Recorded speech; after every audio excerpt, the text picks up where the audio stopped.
ГСП онлайн. Городские новости сейчас.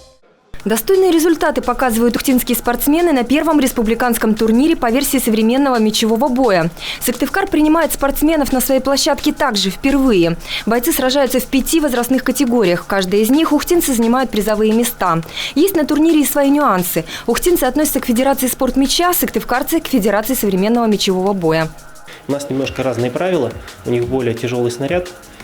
И другая форма щита, немножко отличаются правила. И это дает свой отпечаток, то есть спортсменам пришлось перестраиваться под немножко другие условия. Ценно самое главное не то, кто там побеждал, кто не побеждал, важны свои личностные маленькие победы. На турнире представлено 3 клуба – Сыктывкарский, Эжвинский и Ухтинский. Всего порядка 40 участников, что для республиканского турнира отнюдь немало. Из них 10 бойцов ухтинских. Самому младшему 9 лет, старшему 28.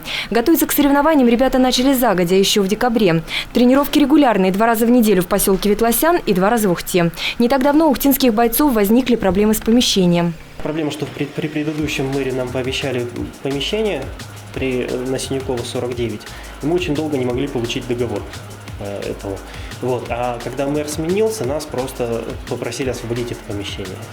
Сейчас вроде переговоры ведутся, но там оплата на текущий момент очень высокая, и мы просто не вытянем ее. Возможно, какой-либо из клубов единоборств готов принять спортсменов на время. Но есть один нюанс. Высота потолков помещения, где проходят тренировки, должна быть не ниже 3,5 метров. Сейчас в клубе занимаются порядка 20 человек. В конце марта, начале апреля ухтинцы планируют отправиться на соревнования в Вологду.